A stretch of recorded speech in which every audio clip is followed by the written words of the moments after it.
Hola, ¿qué tal?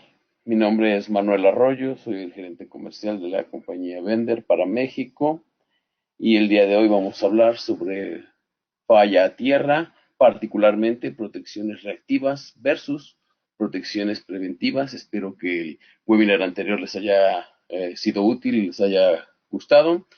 Este tema también es muy interesante porque va a cambiar todo nuestro panorama, todos nuestros paradigmas y nuestros conceptos originales en lo que se respecta a protección de falla a tierra. Pero por lo que debemos iniciar es qué es una falla a tierra, porque es muy común que nosotros confundamos términos y si nosotros tenemos confundidos los términos es por eso que a veces no logramos discernir bien qué es de lo que vamos a proteger o qué es lo que vamos a hacer si el término no lo tenemos bien asentado. Una falla a tierra particularmente no es lo mismo que un cortocircuito monofásico. Y aquí viene, ¿cuál es la diferencia? Normalmente hay una confusión grande entre un cortocircuito monofásico y una falla a tierra. Y esta confusión viene desde el punto de vista que la trayectoria de la corriente a través del circuito es exactamente la misma, tanto en un cortocircuito monofásico como en una falla a tierra.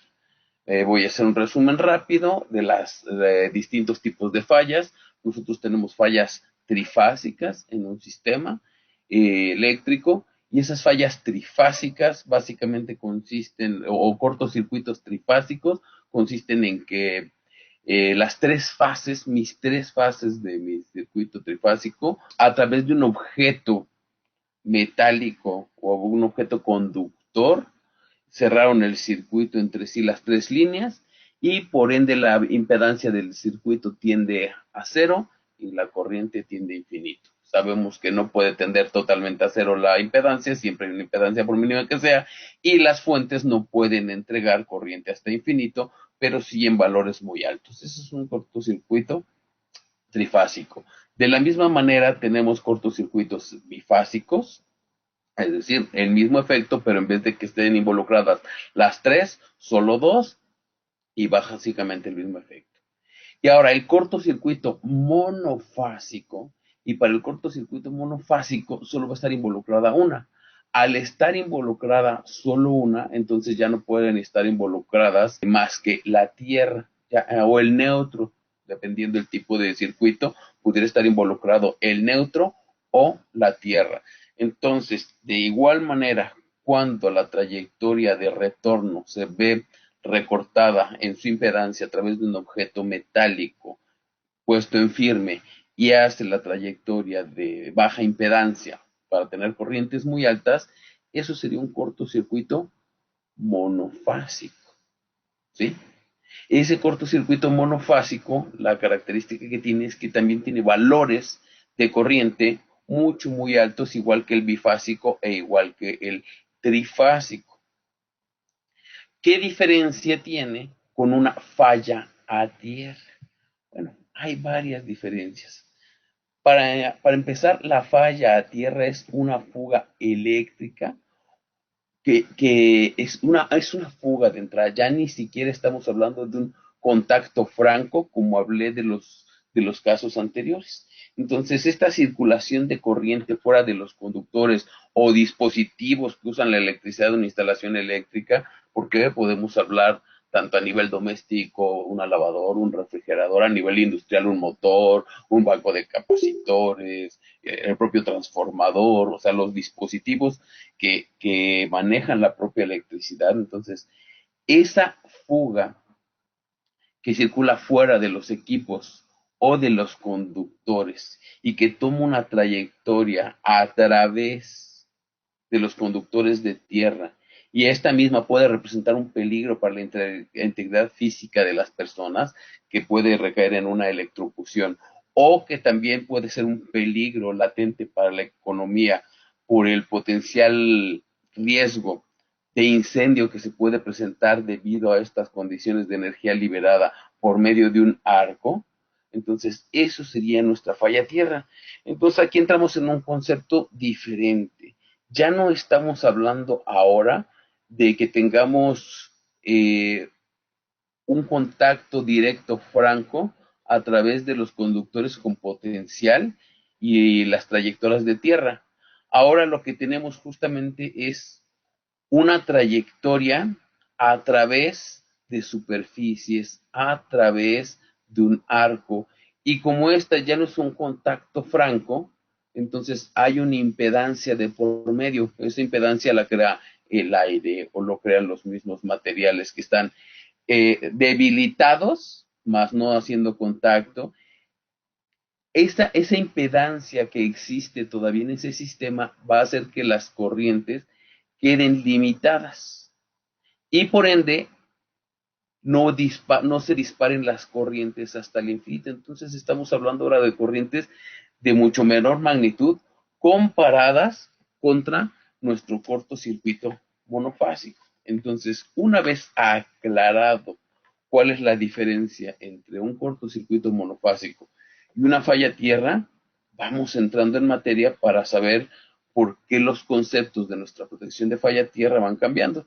Para empezar, porque el cortocircuito trifásico, bifásico y monofásico, pero cortocircuito, lo vamos a poder relevar a través de un interruptor, ya sea un interruptor termomagnético, ya sea un interruptor de disparo electrónico, de caja moldeada, o sea, un breaker básicamente que va a tener las condiciones que una vez que localice una corriente muy alta debido a un cortocircuito, va a abrir. Y en este tipo de fallas, ¿no? Necesitamos fallas exprofeso que se conozcan para fallas a tierra en el caso de las protecciones que estamos acostumbrados, que son las protecciones del tipo reactivas. Ahora, ¿qué parámetros se nos van a ver afectados y van a estar involucrados dentro de la parte de diseño como tal de mi instalación? Uno de ellos es la continuidad del servicio. ¿Sí? Esta continuidad de servicio tiene que ver mucho con el siguiente punto y cómo se hace el tipo de protección. No es lo mismo el suministro eléctrico en una escuela, donde si se interrumpe, pues a lo mejor los alumnos tendrán poca luz y no podrán tomar adecuadamente sus clases, a, por ejemplo, en un hospital donde si se va el suministro eléctrico pudiera ser crítico, sobre todo si es en la parte de quirófanos, quedarse sin energía, o hablando, aquí en México no hay grandes túneles, pero en los países donde hay grandes túneles de varios kilómetros que son subterráneos, si no tiene, por ejemplo, el caso del metro. La ventilación del metro, se ve el suministro, el problema no es que se detenga el tren sobre las vías, sino que si la circulación de aire se interrumpe, puede haber justamente asfixia de los pasajeros al no tener la suficiente cantidad de oxígeno. Y se vuelve un punto crítico la ventilación más que la tracción, ¿sí? Del mismo. Entonces, dependiendo justamente el tipo de sistema, la continuidad del servicio va a ser un factor preponderante por el riesgo que puede conllevar, ya sea por daños o por seguridad de los usuarios. Otro de los puntos que vamos a tener es la parte de la seguridad desde el punto de vista cuáles son las cosas que yo puedo y debería evitar en una instalación eléctrica. ¿Qué son las cosas que particularmente debiera o podría evitar? Una de ellas, como lo comentaba hace rato, es la parte de las electrocuciones. La parte de mis electrocuciones es una parte vital en este aspecto. ¿Por qué? Porque si vemos los estadísticos de los accidentes por descarga eléctrica, vamos a ver unos estadísticos bastante interesantes a través del tiempo históricamente, llámese en la industria, llámese en los hogares, llámese en lugares de concentración pública, en lugares que se presentan cuestiones húmedas, o sea, llámese albercas, en baños, en todo este tipo de lugares, baños públicos. Los accidentes por descarga eléctrica han ido no han ido declinando porque si tiene una protección de falla tierra que van a tener unas características que más adelante vamos a ir comentando. ¿Sí? Entonces, dentro de los accidentes justamente que se tienen en la industria, que son particularmente mortales, los contactos eléctricos o los que son debidos a contacto por electricidad no tienen un estadístico tan bajo como quisiéramos. O sea, por ejemplo, en un estadístico de España que les estoy mostrando estos 567 accidentes registrados, 14 de ellos fueron por contacto eléctrico. Cualquiera me diría, oye, pero ¿por qué no muestras datos de México? Porque los mejores datos que podríamos tener de México son los del Seguro Social y la verdad es que sabemos que en el Seguro Social los estadísticos no son muy confiables, desafortunadamente, que digamos, y a veces pueden engañarnos los datos reales. Donde nos damos cuenta que los datos reales se engañan porque normalmente vamos a ver que estadísticos de Estados Unidos, de Europa, de muchos otros países siguen un comportamiento muy parecido al tipo de estadísticos, salvo en países como México donde dices, caray, ¿a poco de verdad aquí son las cosas muy diferentes? No son muy diferentes, pero los estadísticos no están adecuadamente controlados. ¿Sí? Y otro de los riesgos justamente adicional a la descarga eléctrica, a las electrocuciones como tal, es el riesgo de incendio. ¿Por qué? Vamos a suponer ahora que donde suceden las condiciones de falla no son o no sea un lugar justamente donde sea crítico que sepamos que el usuario va a tener un contacto directo y los riesgos de electrocución se puedan ver mermados, disminuidos por esta razón. Pero entonces también existe la parte del riesgo de incendio debido a que al yo tener, como lo comentaba hace rato, una condición de falla que no es cortocircuito, pero que sí está presentando una fuga de energía. Y nosotros sabemos que la corriente, y sobre todo en ciertos valores, va a producir calor. Si está produciéndose un arco eléctrico, se está produciendo cierta cantidad de calor. Y esa cantidad de calor, justamente despedida, va a poder hacer que los materiales cercanos causen ignición y sea el inicio de un incendio. Entonces, si nosotros revisamos también las noticias con mucha frecuencia, vemos tanto en noticiarios, en periódicos, en etcétera, etcétera. Incendio, aparte digo de los cueteros, que esos no tienen nada que ver. Aquí en México estoy hablando que cada que tiro por viaje los cueteros se les incendian sus naves, pero aquí que también tiene que ver por cuestiones del tipo manejo de electricidad estática, ahí particularmente tendría que ver por manejos inadecuados de la electricidad estática, ¿sí? Eh, cada que hay un incendio, cada que se quemó un mercado, que se quemó unos departamentos, que se quemó una planta, van, hacen el análisis post-mortem y llegan a la conclusión de que, pues le echen la culpa a la electricidad. Pues que fue un cortocircuito, que fue una falla tierra, que fue un cortocircuito, que fue una falla tierra. Bueno, sí es cierto que puede causar esos problemas la electricidad. Por eso es importante que una instalación cumpla con los diseños, con los criterios necesarios para evitar tanto las cuestiones fatídicas, como hablaba hace un momento, de los electrocuciones, como los riesgos potenciales de incendio que yo pueda tener. Pero ahora viene aquí la pregunta, bueno, si yo tengo una instalación eléctrica de cualquier índole, industrial, doméstica, comercial, no está, ¿cuáles son los factores que le podrían hacer que sus aislamientos, llámese de conductores, llámese de los equipos propiamente, como decía, que usan la electricidad, puedan afectar directamente a que se nos pueda presentar una falla de este tipo? Porque podemos decir, bueno, a lo mejor una instalación nueva está exenta de esta clase de situaciones, ¿no? Y la verdad es que si nosotros algún día tuviéramos la oportunidad de ver cómo algunos, no estoy diciendo que todos, algunos contratistas aquí en México, la manera en la que trabajan, por ejemplo, empiezan a enderezar algunos cables calibre eh, 500 o unos cables calibre 350 kcm y así. Y resulta que como vienen en un carrete y a la hora que lo desenreda, al ser un metal, el cobre va a guardar cierta memoria, ¿sí? Entonces a la hora de instalarlo sobre la charola, pues se dan cuenta que el conductor está tendiendo a hacer un rizo porque estaba justamente así en el carrete. Entonces empiezan a azotarlo contra el piso para que se enderece. Si la superficie del piso de todos modos no tiene la suficiente uniformidad, o hay, como finalmente están en obra, hay rebabas, hay basura, o se las vamos clavando al propio aislamiento, o incluso vamos dañándolo, vamos haciendo mellas sobre el aislamiento. Y ya después lo instalan y cualquiera decir, pero si es una instalación nueva, ¿qué puede tener mal?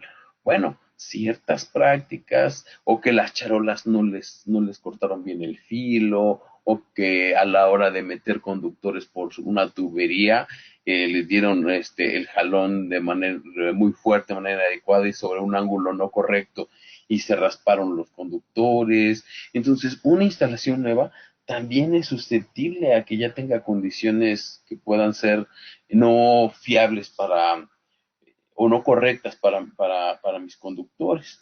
Ahora, eso durante una instalación nueva, y qué hay durante la utilización, qué es lo que puede hacer o afectar directamente las condiciones de mi sistema, pues el polvo, ¿sí? El polvo justamente, o sea, la falta de mantenimiento, limpieza y incluso la deposición de ese polvo sobre los equipos que utilizan electricidad, y que en algunos de los casos pudiera ser mayor o menormente conductivos, por ejemplo, en procesos de trefiladoras, en procesos metalmecánicos, hay mucha limadura, mucho polvo de metal flotando en el aire. Entonces, a la hora de irse depositando, van causando también que nuestros aislamientos de la parte eléctrica, de motores, de todo, se vaya reduciendo por esta depositación que tienen. O a veces, en algunos otros casos, cuando hay procesos como procesos de papeleras que tienen polvo de papel flotando, uno puede decir, bueno, si se deposita el polvo, pero pues el papel no es conductor, pero resulta que con un poco de humedad, entonces las condiciones cambian en nuestro sistema. ¿Por qué? Porque ahora sí, justamente tenemos papel húmedo y tenemos las condiciones idóneas para bajar la impedancia de aislamiento de nuestro sistema. Eh, ya sea envejecimiento térmico de los aislantes, puede ser debido a una temperatura ambiente excesiva, eh, por una cuestión inadecuada en el agrupamiento de los conductores. No se hizo un agrupamiento adecuado para bajar la temperatura de los mismos. Si se está subiendo, eso también puede ser el mismo, o número excesivo de cables en las canalizaciones, que se rebasó, lo que se quiera, por cuestiones de ahorrar dinero, y entonces las temperaturas de mis conductores, en vez de ser más bajas, son más altas, porque tenemos equipos o tableros que no tienen una ventilación adecuada, ya sea por convección natural o forzada, no importando, pero que no está adecuadamente ventilado, por las armónicas. Y porque, bueno, ¿y por qué las armónicas? Porque finalmente las armónicas son una carga, finalmente es potencia reactiva que está circulando ahí, y además de altas frecuencias. Entonces eso también va a generar el desgaste prematuro de nuestros conductores. Las sobrecorrientes, estoy hablando tanto sobrecorrientes normales de sobrecarga que pudiera tener nuestro conductor, como los propios esfuerzos que tenga, los propios esfuerzos termodinámicos debido a un cortocircuito en algún punto de mi instalación, y que va a someter a mi instalación a un nivel de estrés muy fuerte una vez que se sucede. Eh, las sobretensiones justamente debidas a descargas atmosféricas, ¿sí? O a la maniobra de equipos de alta tensión que pudiera tener la compañía suministradora cerca de nosotros, es decir, conexión o desconexión de bancos de capacitores de alguna de nuestras propias plantas en media tensión, o conexión y desconexión de capacitores de la compañía suministradora, maniobra de interruptores en los mismos que genera un impulso también muy fuerte. Eh, Además, justamente, podemos tener, bueno, la cantidad de situaciones que pueden hacer que se vayan envejeciendo nuestros aislamientos de motores, de transformadores, de cables, de todos los equipos, de un tablero de control. Incluso, veámoslo de esta manera, el propio uso de la electricidad ya está sometiendo a un estrés los aislamientos, y cualquiera diría, oye, pero si para eso están diseñados, sí, pero a través del tiempo también les van generando un deterioro por el propio estrés debido al propio manejo de la electricidad. Entonces, decir que estamos exentos de alguna condición particular que pueda envejecer nuestros aislamientos, este tipo de cuestiones, sería difícil decirlo, sería muy difícil decir que vamos a estar totalmente exentos a cualquiera de estas situaciones. Y para esto, justamente, en México, para evitar esta clase de cuestiones, bueno, no para evitar, los problemas, las fallas siempre va a haber, pero para proteger entonces nuestras instalaciones, eh, la norma oficial mexicana, la NOM 001C de 2012, en el artículo 230-95 nos habla sobre el equipo de protección contra fallas a tierra. Hace rato que hablábamos sobre de los distintos tipos de fallas que puede tener un sistema eléctrico, que los cortocircuitos monofásicos, trifásicos, bifásicos y fallas a tierra.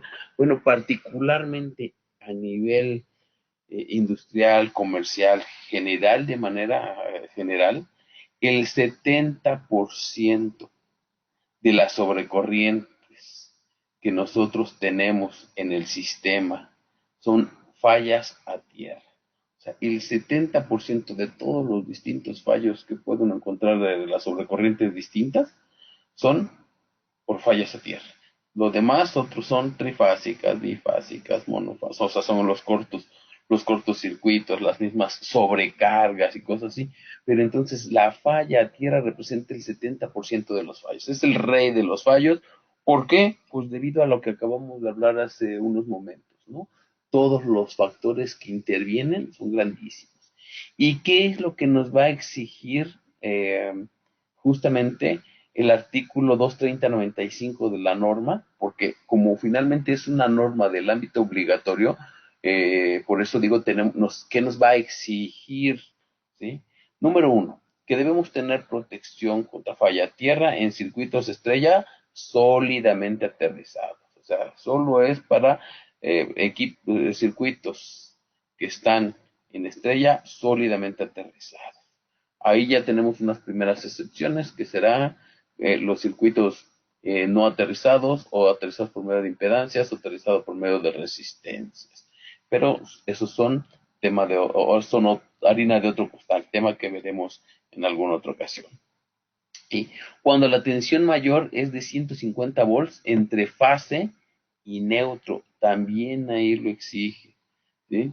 Si el interruptor principal es mayor de 1000 amperes, la máxima calibración de falla debe ser 1200 amperes. Entonces, para interruptores principales mayores de 1000 amperes, yo requiero protección de falla a tierra. ¿Sí? Si es menor, aquí ya viene nuestro primer gran problema. Si mi interruptor principal es mayor de 1000 amperes, necesito poner falla a tierra. Pero si mi interruptor principal no es mayor a 1000 amperes, no necesito poner protección de falla a tierra. Y entonces aquí vendría la primera cuestión. Esa es una cuestión más moral que tal vez de obligatoriedad normativa. ¿Por qué razón? Ah, bueno, pues como no me lo exigen, no la pongo. Tengo un interruptor, vamos a suponer, de 800 amperes. Ya 800 amperes también son respetables, también ya son importantes. Pero como la norma no me lo exige, y cualquiera diría, bueno, en una industria 800 amperes es nada. Bueno, a lo mejor estoy hablando de una instalación del tipo comercial. Y en una instalación del tipo comercial sería al contrario, muy común que pudiera tener mi interruptor principal menor a 1000 amperes.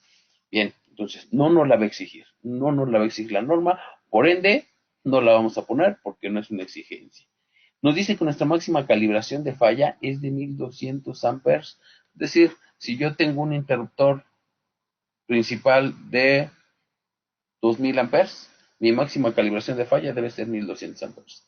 Si yo tengo un interruptor de 3200 amperes, mi máxima calibración de falla debe ser de 1200 amperes. Si yo tengo un interruptor de 5000 amperes o 6300 amperes, mi máxima calibración de falla tierra va a ser 1200 amperes. Ya nos está limitando a 1200 amperes la calibración de cualquier interruptor mayor a 1000 amperes. Ahora, como ustedes lo pueden observar en esto, y estamos hablando de todos modos de corrientes mucho más pequeñas que cuando hablamos en un cortocircuito, ya no son decenas o cientos de miles, ¿sí? Ya no estamos hablando de 100,000 amperes, o ya no estamos hablando de 60,000 amperes, o de 150,000 amperes, o de 40,000 amperes. Ahora estamos hablando que 1200 amperes es nuestro ajuste máximo que nosotros tenemos en eso, por norma, por norma. O sea, todo independientemente de la marca que yo tenga de mis interruptores, la máxima calibración de falla debe ser 1200 amperes. La máxima apertura a 3000 amperes, o sea, si se presenta una condición de falla tierra de 3000 amperes, ¿sí? Debe ser el tiempo de respuesta de un segundo. Ese también es un ámbito normativo, nos dice la máxima apertura debe ser en un segundo a 3000 amperes, es decir, la máxima. ¿Puede abrir antes? Sí, sí puede abrir antes, no puede abrir después. Entonces debemos de asegurar nuestra instalación que sea eso. Es opcional con circuitos derivados menores a 1000 amperes. Ahora ya viene otro punto. Si tengo una instalación donde mi principal es mayor a 1000, hablaba yo de 4000, de 5000, hablaba yo de 6300 amperes, interruptor SOTES, y tengo circuitos derivados menores de 1000 amperes, me lo maneja como opcional. Resulta que si tengo interruptor de 400, 300, 200 a través de todo mi sistema, ya la protección de falla a tierra va a ser opcional y no obliga en interruptores derivados. Estos son los parámetros que la norma, la NOM 001 CD 2012, artículo 230-95, nos exige y es normalmente a lo que estamos acostumbrados y es normalmente lo que vamos a cumplir porque finalmente es el ámbito normativo que nos está haciendo la exigencia. ¿Cómo lo hacemos? Pues hay distintas maneras de hacerlo. Todavía digo, y vamos a seguir hablando de la 2012 por un buen rato al parecer, porque ya lleva un año que debió haber entrado en vigor y al parecer no tiene para cuándo, entonces a lo mejor no solo cumple su año la 2012 para entrar en vigor la 2018, que ya debería de llamarse 2020, pero esperemos que pronto entre. Pero ¿cómo justamente hacen de manera normal para cubrir este tipo de protección de falla tierra? Lo que se hace es, por ejemplo, en una instalación, si yo tengo una instalación trifásica a 3 hilos, donde no tuviera este conductor de neutro, que tuviera sistemas a 480 volt, lo que hace es, voy a tener en interruptores de disparo electrónico o en relevadores, lo que voy a hacer es, voy a tener sensores, voy a tener TCs, ¿sí?, en cada una de mis líneas y van a trabajar con el principio de decir, la corriente vectorial, ¿sí?, la suma vectorial de la corriente de la fase 1, de la fase 2 y de la fase 3 debe ser igual a cero. Y entonces dice, yo sumo esas tres vectorialmente hablando y me debe de dar cero. Y cuando una corriente se esté yendo por tierra, entonces aquí voy a tener yo un ajuste de corriente y un ajuste de tiempo, es decir, un time delay. Después de que detectes esta corriente, ¿cuánto tiempo va a pasar antes de que abra el circuito. Ah, perfecto. Entonces, una vez pasadas esas condiciones, o alcanzadas y rebasadas las condiciones de ajuste de mi circuito, yo lo que voy a hacer, este relevador va a evaluar que es el momento de abrir mi interruptor. Dice, perfecto, yo tengo que abrir este interruptor porque ya las condiciones necesarias se dieron y hay que abrir. Y ¡tap! Abre el circuito y saca de operación todo lo que esté conectado abajo. ¿Por qué? Porque justamente esa es su función. Si hubo una condición de falla que está rebasando los parámetros para los cuales fue habilitado, su función va a ser abrir. Y está justamente haciendo para lo que fue diseñado. Cuando tenemos un sistema trifásico a 4 hilos, ahora ya no nada más tenemos las 3 fases, sino también tenemos el neutro, hace las mismas veces. Puede ser que yo tenga en Europa sí es común que yo tenga interruptores de 4 polos, es decir, que tenga las 3 fases más el neutro pasando por el propio interruptor, ¿sí? Entonces, en el caso de Europa, sería el mismo principio, la línea 1, la línea 2 más línea 3 más neutro, hablando desde el punto de vista vectorial. Voy a tener yo mi apertura de mi interruptor una vez que mi relevador o mi disparo electrónico evalúe qué son las condiciones necesarias para abrir. Abre, ¿sí? En el caso de México, en el caso de Estados Unidos y México, este cuarto sensor es un sensor externo al interruptor, es decir, tiene estos sensores adentro del propio, o los puede tener adentro del propio interruptor, o pueden ser todos externos, ¿sí? Si esto es un relevador o si esto es un interruptor de disparo electrónico, dependiendo, hay muchas configuraciones para la protección, ¿sí? Hay muchas configuraciones. Puede ser un propio interruptor con los transformadores de corriente internos en 3 fases, en 4 fases, puede ser 3 fases más el sensor externo, o los 4 pueden ser externos, y entonces se manda justamente a evaluar a través de un disparo electrónico del propio interruptor, a través de un relevador, y una vez cumplidas las condiciones de falla, pues, se abre esto. Ese es lo que le llaman una del tipo residual, una protección del tipo residual. Hay otra que le llaman tipo regreso a la fuente o SGR. Esta es típicamente, por no decir la más usual, pero sí la más común de encontrar.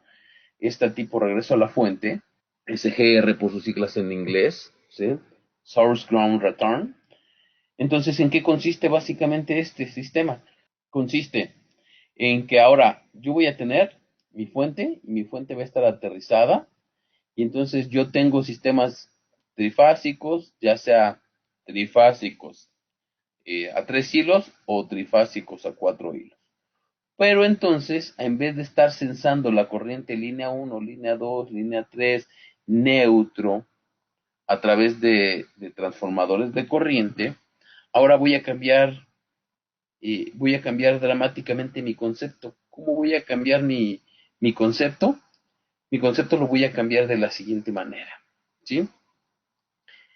Eh, Voy a agarrar y en el puente de unión principal, es decir, el puente de unión principal es el lugar donde mi hilo de guarda, de protección, mi hilo de neutro, mi hilo de tierra, perdón, y mi neutro, el neutro de mi transformador, van unidos, ¿sí? Es en el tablero principal donde yo uno mi hilo de tierra con mi neutro de mi transformador, ¿sí? Y de hecho el neutro sí es un sistema de 4 hilos, ¿sí? Entonces lo que hago yo ahí es en ese puente de unión principal coloco un transformador de corriente, ahora ahí está mi sensor, igual ese lo mando a un relevador o lo mando a un interruptor, dependiendo del tipo de dispositivo que yo tenga, la configuración que yo tenga, y otra vez, ahora lo que va a funcionar en vez de hacer la sumatoria de dice la corriente de falla que viene aquí por mi hilo de tierra, viene regresando hacia la fuente, pasa por mi transformador de corriente, o sea, pasa básicamente por mi sensor, y la corriente que va a estar leyendo a través de este sensor es justamente la corriente que va a evaluar igual con sus valores. Yo tengo un valor justamente de ajuste de corriente, de retardo de tiempo, y una vez que se den esas condiciones suficientes y necesarias, ¡pah!, manda a abrir esta protección. Eso sería justamente lo que es la exigencia normal de la normativa actual vigente, la manera como nosotros tenemos consideradas nuestras protecciones y la manera como actúan. Ahora, cuando hablamos nosotros de protecciones reactivas contra protecciones preventivas, ¿a qué nos estamos refiriendo? Bueno, particularmente a lo que yo me refiero cuando hablo de estas situaciones. Hace unos momentos hemos estado hablando de interruptores con disparo electrónico, ¿sí? O relevadores que mandan a un actuador que puede ser también un interruptor, ¿sí? El chiste es que estos dispositivos que nosotros tenemos a la izquierda son conocidos también como MRCDs, Modular Residual Current Device. Son los dispositivos de protección de falla a tierra que típicamente nosotros conocemos. ¿Cuál es su función? Desconectar nuestros circuitos. ¿Cuándo? Cuando una condición de falla se presentó, alcanzó o rebasó los ajustes predeterminados que tiene y desconecta nuestros circuitos. Bien, eso es una protección del tipo reactiva. ¿Por qué es una protección del tipo reactiva? Por la siguiente razón. Una vez que sucede una condición de falla y esa condición de falla alcanzó los parámetros que yo tengo de ajuste, la protección se va a abrir. Pero aquí viene un concepto diferente. ¿Cuál es? Una falla típicamente de este tipo, una falla a tierra, no se presentó de momento súbitamente. No es, no es como la parte del cortocircuito. No es como la parte del cortocircuito que hablábamos, donde, es que sabes qué, lo que pasó con el cortocircuito fue que se nos cayó una herramienta sobre los buses. O sabes qué, es que donde estaban destapando iban con una escalera y de repente, se hicieron, con la escalera tocaron las barras o los buses, y por eso. Ese es un evento súbito, sucedió al momento, ¿sí? Las condiciones de falla a tierra no son eventos, típicamente no son eventos súbitos. ¿A qué me refiero? No son eventos que suceden nada más ahí de repente, estaba bien y de repente ya estuvo mal y se presentó la falla a tierra. No, no. Típicamente las fallas a tierra llevan un camino, ¿sí? Las fallas a tierra típicamente van a llevar un camino, y cuando yo me refiero a que llevan un camino, me refiero a lo siguiente, ¿sí?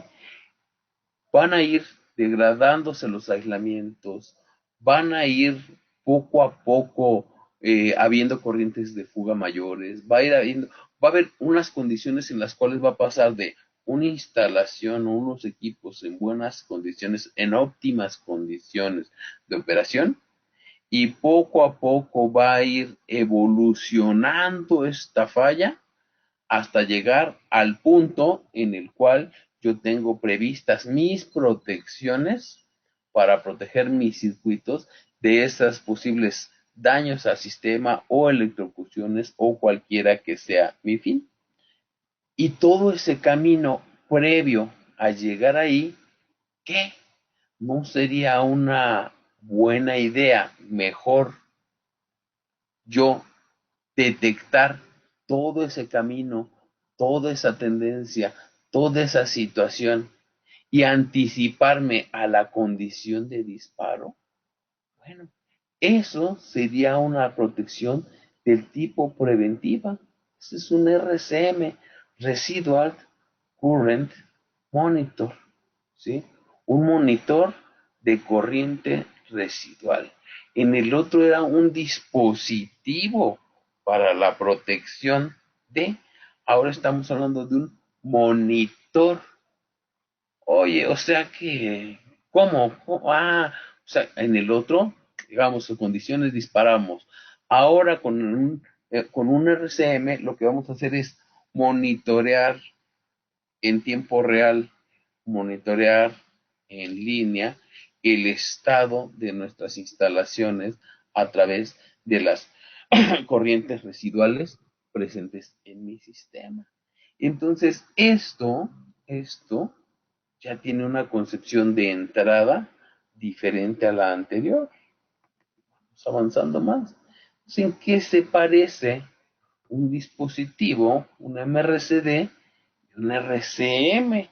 ¿Sí? ¿En qué son iguales o en qué puntos empiezan a diferenciarse?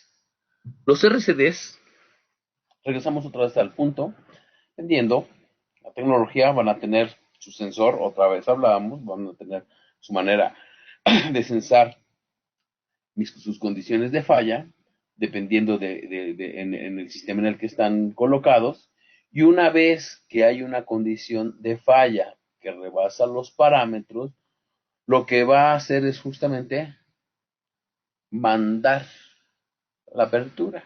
Otra vez por eso va a estar asociado con un dispositivo de apertura, con un interruptor, con un dispositivo de accionamiento. Va a estar forzosamente ligado al mismo. ¿Por qué? Otra vez, de lo que se trata es llegar a ese parámetro, y una vez que se llegó al parámetro indeseable, se abre el interruptor.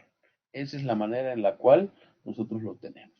Y además hay una gran variedad de soluciones, como lo mencionaba hace rato, que nosotros podemos tener disponibles en el mercado para esta clase de situación. Entonces, podemos tener interruptores que ya tengan integrada la protección, podemos tener relevadores que vayan asociados a un dispositivo de accionamiento, que vayan a un interruptor. O sea, hay muchas configuraciones distintas que yo puedo tener. ¿Cuál es su función? Desconectar. ¿Sí? ¿Y cuál es la función del RCM? Alarmar, monitorizar y dar información. ¿Sí? Esa empieza a hacer entonces una pequeña gran diferencia. Si fijan ustedes, tipo de corriente que puede medir, A, B o B más, tanto un MRCD como un RCM, ambos pueden medir corrientes tipo A, que son corrientes que van del ámbito senoidal. Cuando nosotros sabemos que tenemos unos circuitos en los cuales no tenemos carga rectificada, nosotros vamos a utilizar los tipo A, ¿sí? Vamos a utilizar los tipo B cuando, cuando nosotros tengamos ahora presencia de variadores y sabemos que vamos a tener nosotros componentes tanto de corriente directa como de frecuencias mucho más altas. Y ahora los B más, que estamos hablando que se van a un rango de frecuencia mucho más alto que los anteriores. Entonces, hasta ahí, pues típicamente vamos de la mano, ¿sí? En la parte del toroide, es decir, el transformador que va asociado al mismo, ya se puede ser integrado o separado para los DRM, y de igual manera también para los MRCDs también puede ser integrado o separado, ¿sí? ¿Qué necesitamos adicionalmente para un RCM? Nada, no, o sea, un RCM no debe de ir forzosamente asociado a un interruptor, pero un MRCD sí debe de ir asociado a un interruptor, debe de ir asociado a un dispositivo de accionamiento, un dispositivo de corte, forzosamente. Si no está asociado a uno, básicamente la tecnología no está cubriendo con su función. ¿Cuál sí? El RCM. Entonces, la pregunta aquí, viéndola desde el punto de vista primero demasiado general, sería, ¿alarmamos o desconectamos en caso de falla a tierra? ¿Está mal desconectar? No, la realidad es que no está mal desconectar, ¿sí? ¿Por qué no está mal? Porque finalmente si yo llegué a una condición de falla en mi sistema, yo necesito aislar mi sistema de esa condición de falla. Entonces, está bien. ¿Y por qué entonces? La pregunta sería, ¿desconectamos o alarmamos? Por la siguiente razón. Desde el punto de vista estrictamente nada más protección de un sistema a nivel general, eh, está bien la función que está realizando porque finalmente para eso fue creado y para eso fue diseñado. Ahora vámonos no al aspecto nada más de la protección desde el punto de vista general. Vámonos a casos o a cuestiones mucho más particulares. ¿Cómo qué? Bueno, regresaba al punto donde la energía es crítica.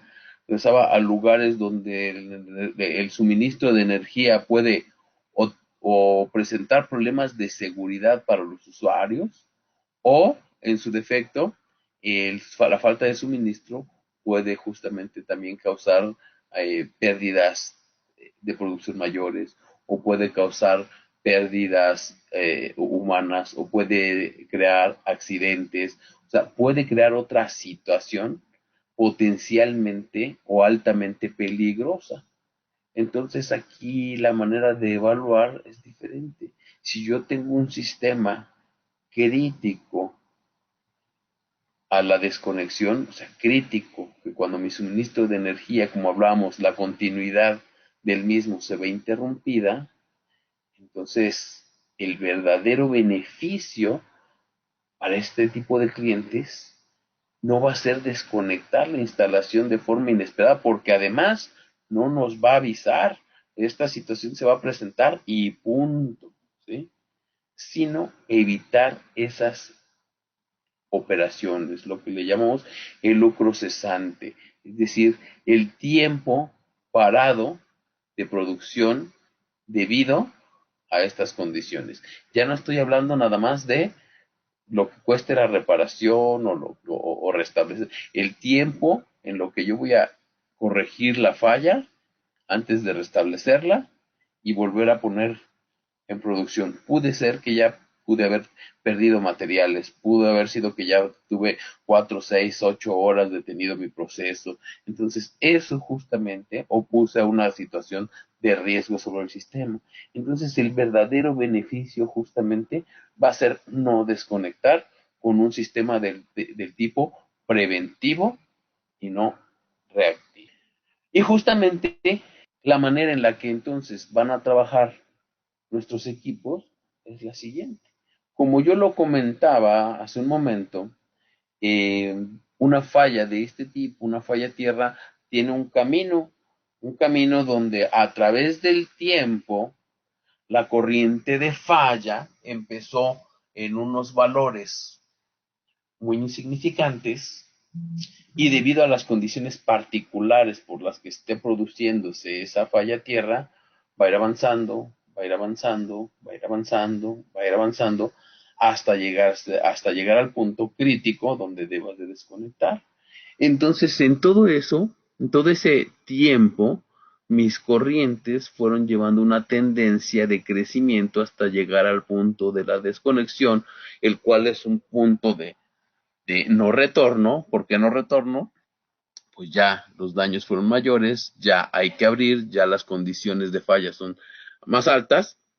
Entonces, yo con un sistema, con un RCM, nuestra filosofía de entrada va a ser la prealarma.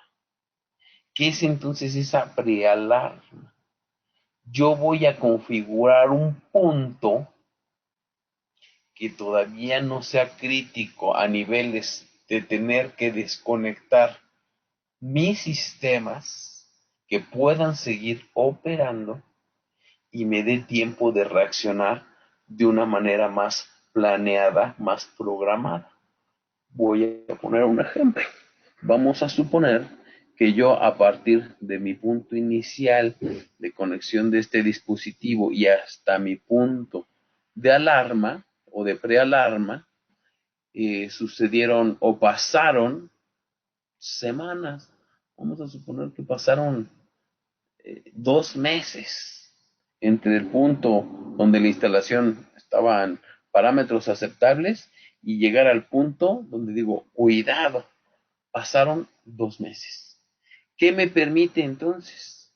Que yo no tenga que salir corriendo para desconectar todavía el sistema y que diga yo, ¿sabes qué? Personal, mantenimiento, vamos a, dependiendo en este caso, por ejemplo, si hablé 2 meses, decir, ¿saben qué? ¿Cuándo es nuestro siguiente paro? No, ¿sabes qué? Nuestro siguiente paro de mantenimiento general es hasta dentro de 2 meses, no, ¿sabes qué? O 3 meses. No, no nos da tiempo, es mucho. ¿Sabes qué? Pero se nos acerca el 1 de mayo y vamos a parar totalmente, o se nos acerca un paro programado, o sabes qué, el domingo, o el fin de semana, o el tercer turno, o lo que sea. Entonces ahí podemos aprovechar para localizar el problema y relevarlo. Entonces, ¿qué es lo que nos está dando un sistema de este tipo? Tiempo. Tiempo. Básicamente lo que nos está comprando es tiempo en nuestro sistema para evitar justamente estas condiciones indeseables. Porque entonces yo me prevengo a esta clase de condiciones. Eso es nuestra filosofía. Este es el punto donde tú, cuando llegaste aquí, no tienes que salir corriendo. Todavía tienes un camino por andar antes de la desconexión. Y entonces, eso significa que entonces sí requiero la desconexión. Veámoslo desde este punto de vista. Dices, o sea, no es en vez de, sino es además de. Si nosotros como empresa tenemos la filosofía muy estricta de hacer nuestras verificaciones, mantenimientos y etcétera, etcétera, de manera muy, muy, muy estricta, no necesitaríamos forzosamente un medio de desconexión a menos que nos lo marque la norma, evidentemente. Bueno, ¿por qué esto no nos lo marca la norma? Este es un concepto más al estilo europeo, donde la seguridad la ven desde otro punto de vista totalmente diferente. Entonces, aquí yo comentaba, ¿sí? Si necesito de todos modos desconectar, pues ¿para qué lo quiero? Ah, es por si no le hice caso a este sistema ya me alarmó, este sistema incluso puede ir mostrándome la tendencia, porque entonces también es este el punto. Oye, pero entonces hasta aquí, hasta que llegue a este punto me va a alarmar. Alarmarme sí, porque es el setting que yo le puse, pero también de aquí, de este punto a este punto, o sea, del punto de normalidad, llamémoslo, al punto de la prealarma, yo tuve un camino, yo tuve una trayectoria. Y entonces no me la va a alarmar, no me la va a alarmar porque no lo estoy configurando así, pero sí me la va a mostrar. Es decir, yo sí puedo ver esa tendencia que ha tenido hasta llegar a ese punto. ¿Sí? Puedo justamente incluso montarlo a un sistema montarlo a mi sistema de comunicación, configurarlo y verlo, monitorear los valores desde un teléfono, un smartphone, desde una tablet, desde una PC, desde una laptop, de manera remota, y me pueden llegar incluso por correo electrónico las cuestiones de las alarmas, o sea, puedo además acceder a los valores, puedo bajar los logs de las tendencias y ver justamente cómo se ha comportado mi sistema. Bueno, entonces aquí la cosa va cambiando. Ahora ya tengo información que puede ser muy valiosa o es muy valiosa. Entonces, si nosotros hiciéramos caso particularmente a descargar nuestros logs, analizar la información, hacerle caso a la alarma y todo eso, no requeriríamos justamente nuestra desconexión. Pero la manera de asegurarnos sería otra vez como decir, bueno, oye, y si ya le puse bolsas de aire al coche, ya no necesito cinturón de seguridad, ¿no? Sí, necesitas una doble seguridad y aquí lo que te estás haciendo es anticipándote a tu condición de falla. Ya. ¿Sí? Entonces, por eso es importante que los sistemas justamente aterrizados sólidamente, nosotros tengamos siempre esa opción tanto de llegar a nivel de información como a nivel de desconexión. en los sistemas que nos exige la norma oficial mexicana, en los sistemas como hoy, como actualmente están configurados, solo nos está exigiendo la parte reactiva. Por eso estos sistemas son preventivos. No están incluidos en la NOM 001C, no, como tal, no están. Aquí es una cuestión más de dos índoles. Uno, para evitar la cuestión de electrocuciones, entonces es una cuestión más del tipo conciencia, una preocupado por la seguridad de tus operarios. Número dos, si quiero justamente y tengo sistemas que son críticos y quiero evitar estas cuestiones, entonces ese tipo de soluciones son las que debo de tener en consideración, más no lo que me exige exclusivamente la norma. ¿Qué ventajas de esta filosofía? Incremento en la eficiencia económica, incremento en la seguridad operacional, un mantenimiento más optimizado, alta seguridad contra incendios, alta seguridad contra accidentes y una elevada resistencia puesta a tierra. ¿Por qué? Por a través de los aislamientos. Yo puedo justamente estar por medio de la corriente viendo el estado propiamente de mis aislamientos, que se conserve también altamente, o en el caso del mantenimiento, como decía, programarlos de manera adecuada, dependiendo si la tendencia también fue muy rápida, pues a lo mejor digo, no, sabes que hoy tenemos que hacer la corrección en el tercer turno porque algo está sucediendo que hizo que se degradara en cuestión de una semana, y en cuestión de una semana pasó de parámetros normales a cuestión de prealarma, entonces a lo mejor nada más tenemos unos cuantos días antes de que dispare, entonces ahora sí programo a lo mejor en mi tercer turno directamente y así me voy sobre tercer turno de una manera más inmediata, entonces estoy optimizando eso sin necesidad de los paros, entonces tiene grandes ventajas el uso de estos sistemas. ¿Qué hay sobre la normativa internacional, particularmente la referida a esta clase de sistemas? Para los para los MRCDs, o sea, toda la parte de dispositivos de corriente residual, tenemos una gran cantidad de normativa y una gran cantidad de nomenclaturas. MRCD, CBR, CRCCB, RCBO, PRCD. ¿Por qué razón? Yo se los decía un momento. Tengo un interruptor y tiene el interruptor tiene un dispositivo integrado de disparo electrónico con falla a tierra, entonces así lo evalúo. Pues este es un tipo de protección que tiene sus características. Tengo algo diferente, ¿sabes qué? Tengo un relevadorcito con su transformador y manda hacia el relevador. Bueno, esa es otra configuración diferente. Perfecto, tiene su propia normativa. Y lo que respecta a los RCMs, pues nada más hay una sola configuración. ¿Sí? Hay una sola manera de hacerlo hoy día y nos dice justamente de todas ellas cuáles son las distintas normativas que podemos tener, normativas del tipo internacional, el tipo de corriente que nosotros debemos y vamos a medir. De hecho, aquí está justamente lo que yo les decía, el tipo B+, ya tenemos corriente alterna, corriente directa y tenemos hasta 20 kilohertz. Entonces aumentamos dramáticamente. El tipo A va a ser hasta 400 Hz, el tipo B hasta 2 kHz, el tipo B más hasta 20 kHz, ¿sí? Entonces, eso tiene que ver con ¿qué?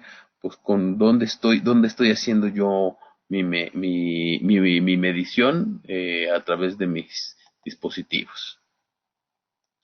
Entonces, un MRCD tenemos, dependiendo, un dispositivo, ¿sí? O asociación, porque además así lo marca la IS 60947.2 en el anexo M, que dices, un dispositivo o una asociación de dispositivos, ¿sí? O sea, para cumplir la función que yo requiero, un dispositivo o asociación de dispositivos, ya lo comenté varias veces, por el tipo de configuración que podamos tener, ¿sí? Y entonces es el dispositivo más el dispositivo de corte o la asociación de dispositivos más el dispositivo de corte que yo requiero para este tipo de protección. Esta sería una configuración que yo pudiera tener. Digo, así como lo estoy mostrando, como se está mostrando en la diapositiva, es una configuración que yo pueda tener para el mismo. ¿Cómo va justamente la aplicación? Pulsamos, yo voy a tener mi sensor o mi dispositivo justamente toroidal, voy a tener mi aplicación, en esa aplicación puedo tener, por ejemplo, drives, y tengo mi carga, y una vez que este detecta la información necesaria, se la manda a mi breaker, y mi breaker hace la apertura. Otra vez, estamos hablando del tipo protección reactiva. ¿Por qué se habla o por qué hablo y las normativas hablan constantemente de la parte de tipo A, tipo B más, tipo AC? Porque en la actualidad la electrónica de potencia cada vez está más presente en la industria, ¿sí? Ahora cada vez se vuelve más difícil encontrar una industria que no tenga dispositivos de estado sólido, que no tenga rectificación, que no tenga cargas que produzcan justamente frecuencias que puedan salir del rango de mi medición. Es por eso justamente que cada vez más se contemplan, incluso por eso ahora se están contemplando ya los nuevos B+, frecuencias extremadamente más altas. Eh, Aquí, como referencia, por ejemplo, para los tipo A, ¿sí? La normativa marca de 42 a 400 Hz, como lo había mencionado hace rato, pero nuestros productos venden dependiendo, por ejemplo, para los RCMs, llegamos hasta 2 kHz o 1 kHz para los RCMs de la línea 420, es la línea hasta 2 kHz y de los de la línea 150 hasta 1 kHz. O sea, excedemos los valores que marca la norma. Del tipo B marca desde 0 hasta 2 kHz y nuestros equipos justamente cumplen cabalmente desde 0 hasta 2 kHz. Y para la parte justamente más nueva de 0 a 20 kHz, nosotros llegamos hasta los 100 kHz. Básicamente excedemos los requisitos normativos y eso es bueno.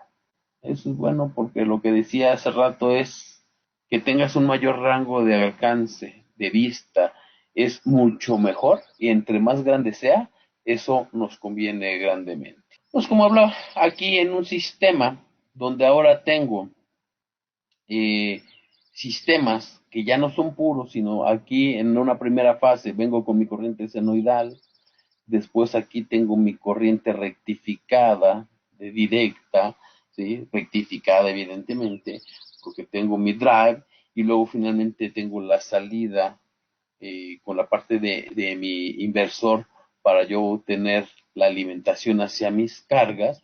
Entonces tengo distintos tipos y como ustedes lo saben aquí se presentan frecuencias altas, aquí estamos hablando de corriente directa y aquí estamos hablando de corriente alterna. Y esto, ¿sí? Es un sistema típico en la gran mayoría de las industrias. ¿Sí? Este tipo de aplicación es cada vez más común encontrarlas en toda clase de industria. Y la ventaja es que ahora, justamente con un RCM, yo pudiera, ¿sí? Con un Residual Current Monitor, pudiera estar monitoreando la parte de alterna, la de directa y la rectificada. Entonces, con el mismo dispositivo, yo si encuentro una condición o si se presenta una condición de falla en cualquiera de los tres niveles, con el mismo dispositivo, por las características que acabamos de ver, yo puedo identificarlo y proteger de manera óptima y completa. Pero ¿cómo? Desde el punto de vista preventivo. Otra vez, la idea es que nosotros podamos tener identificado todo el trayecto de la condición de falla, todo el trayecto que se presentó a través de todo mi camino que me condujo a la condición de falla. ¿Qué tenemos en las gamas de producto? Justamente vamos a tener las series de RCMs, de RCMAs, que básicamente tengo. Eh, Hablemos, voy a tener yo aplicaciones del tipo puntual, tengo una carga, tengo un sistema a monitorear exclusivamente, que es mi sistema crítico y es el que quiero darle prioridad, o tengo todo un sistema más complejo, más crítico, donde tengo que monitorear distintos puntos. Entonces, yo ya estaría hablando de equipos como el que está hasta acá abajo, el que está en rojo, donde voy a tener una cantidad más grande de sensores. Yo voy a tener hasta 12 toroides que pueden venir a este dispositivo para estar haciendo la evaluación, así como lo vemos en la imagen de la parte inferior derecha, ¿sí? Tengo mi dispositivo y tengo distintos sensores en distintos tipos de carga y me las esté evaluando.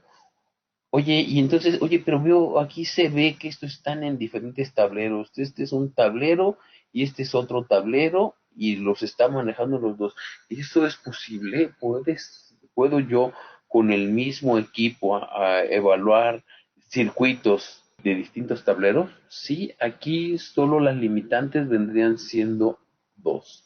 La primera limitante es la distancia máxima que yo pueda tener de mis toroides a mi dispositivo.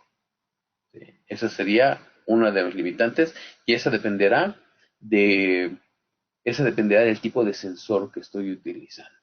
¿Sí? Dependiendo del tipo de sensor que estoy utilizando, esta distancia máxima tendrá una limitante. Esa será mi primer limitante. ¿Cuál es mi segunda limitante? No debo de tener aislamiento galvánico entre los mismos. ¿Qué es eso? Si yo tuviera un transformador y cada uno de estos tuviera su propio transformador, una alimentación diferente de un transformador diferente, estamos hablando que yo tendría un aislamiento galvánico. Más, simplemente el hecho de que fuera el primario de un transformador y el secundario de un transformador, donde fuera el lado primario en 480 volts y el lado secundario de 220, 127 volts, habría un aislamiento galvánico. Entonces, al haber un aislamiento galvánico entre el primario y el secundario, que es el propio transformador, ¿qué es un aislamiento galvánico? Básicamente es que no tiene conexión el primario con el secundario, conexión física, la conexión es magnética, ¿sí? Entonces, esa sería otra de mis limitantes para poder monitorear este sistema. Tienen que pertenecer al mismo circuito, que no tenga una aislación galvánica entre las mismas. De hecho, si nosotros lo vemos en un variador y todo eso, no, de velocidad en un drive, no hay un aislamiento galvánico, realmente hay rectificación, pero hay conexión eléctrica, ¿sí? Caso contrario, como decía, de transformador. Entonces, esas serían mis dos, pero podría tener una configuración, entonces, si fuera el caso, dos, tres tableros, hasta 12. Oye, y si tengo más de 12, pues pongo más de estos, y si tengo, bueno, y de ahí los puedo, como decía, colgar una red de comunicación para volver algo, una más complejo, más completo y más versátil. ¿Dónde son este tipo de aplicaciones? En todos lados: energía y utility, sistemas ferroviarios y de metro, data centers, centros hospitalarios, hospitales como tal, puertos y embarcaciones, toda la parte industrial, cualquier tipo de industria que tenga, ya sea ligera, pesada, toda la parte de oil and gas, minería y la electromovilidad. La electromovilidad también es importante y cada vez es más vigente, porque cada día vamos a escuchar más hablar de la electromovilidad. Antes, con el auto, pues, teníamos un motor de combustión interna y no nos tenemos que preocupar mucho, aunque mucha gente, tiene un corto en mi coche y se lo dejaba. Ahora no. Ahora tenemos que vigilar los cortos, porque al ser coches eléctricos, o nos puede causar el fuego, ¿sí? Fuego, o el coche puede finalmente ni siquiera arrancar, porque ahora lo que tenemos que cuidar mucho es el aislamiento al ser vehículos eléctricos. Entonces, ahí también podemos hacer el monitoreo del aislamiento, ¿no? otras corrientes particularmente. Entonces, este tipo de aplicaciones básicamente las podemos encontrar o tener nosotros, este tipo de RCMs, en cualquier tipo de sector. ¿Sí? Por ejemplo, algunas que ya hemos aplicado, por ejemplo, en Nismar, en Audi, en la parte de sus punteadoras, justamente ahí en la parte de las punteadoras, incluso las punteadoras robóticas, fue donde se hizo la aplicación. ¿Para qué? Porque también hay una condición de falla y está entonces parar súbitamente, es parar la línea y toda esa parte, pues se vuelve totalmente crítico, es una situación totalmente indeseable, algo que no queremos en un hospital, como decía, sobre todo, donde están haciendo cierto tipo de estudios o cierto tipo de cirugía también. Entonces ahí se hace la implementación de la tecnología para evitar esa clase de riesgos. Ahora, una aplicación eh, para que vean justamente tan versátil que es este tipo de aplicaciones y cuál es la particularidad que defienden y que justifican el uso de estas tecnologías es justamente en el Teatro de Verano Ramón Collazo, en Montevideo, en Uruguay. Es un teatro así al aire libre, donde se hacen conciertos al estilo que el Vive Latino y ese tipo de conciertos. Entonces resulta que ahí, por lo que se implementó es lo siguiente. Antes de contar con la tecnología, tuvieron las siguientes características en un concierto, alguien muy famoso, justamente como los equipos que conectan ahí, son equipos portátiles, equipos móviles, es decir, no es mobiliario que se encuentre siempre ahí, sino luego cada artista llega con sus propios equipos. Hay mucha movilidad en cuanto a cables, hay mucha movilidad en cuanto a luces, en cuanto a todo eso, cómo lo configuran. Entonces resulta que estaban en pleno concierto, hubo una falla de aislamiento en uno de los equipos y se acabó el concierto.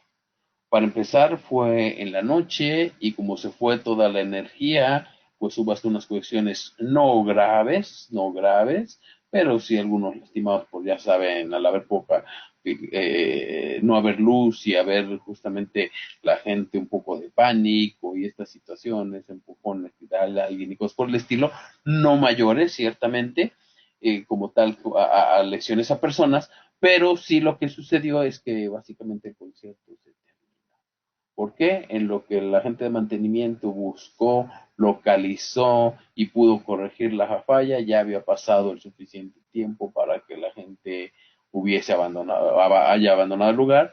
Entonces, justamente dijeron, bueno, ¿qué podemos hacer para esto? Porque además la capacidad es de 4,000 espectadores ahí, o sea, no es una persona para 100 personas, 200 personas, es importante, ¿sí? Entonces, justamente, como es de elevada concurrencia, también puede ser riesgoso desde el punto de vista contacto, ¿sí? Entonces, es riesgoso desde el punto de vista el contacto con las personas, es riesgoso desde el punto de vista hacerlo en la noche y que pueda entrar en caos y pasar a mayores. Y aparte, pues lo que decíamos, el proceso como tal, que en este caso es el evento, se terminó. ¿Cómo se hizo entonces la implementación? Se pusieron sistemas RCMs en los distintos circuitos para ahora una vez, y eso es la ventaja, ¿no? Que agarras, conectan los equipos de cada artista, no los conecta, no, ahora sí, no los conectan en el momento en el que va a hacer el concierto, los conectan previamente, dependiendo un día antes o ese mismo día, hacen las pruebas, todo, y entonces ahí mismo se pueden dar cuenta cuál es el estado del mismo y particularmente en qué circuito donde está alimentado van teniendo esta condición de falla. Pues gracias a eso, ahora ya o gracias a esta aplicación, ahora ya pueden tener, ya relevaron toda esta clase de situaciones.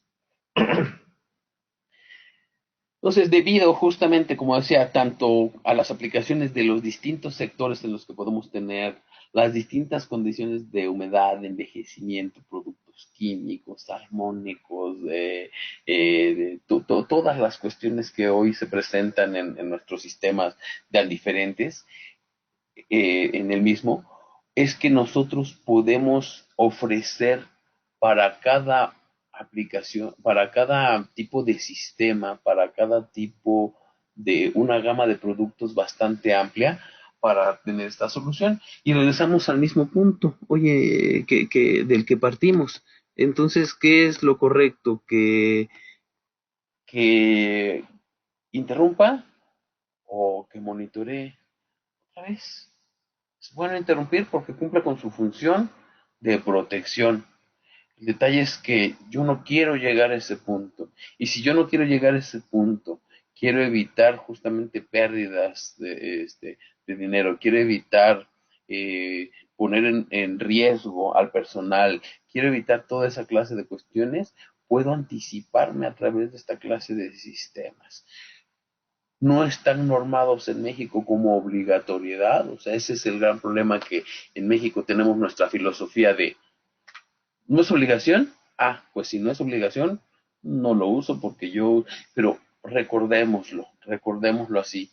La normativa son los requisitos mínimos que nos deben de exigir, mínimos que nos deben o nos van a exigir para que mi instalación sea lo más o lo mínimamente segura posible, ¿sí?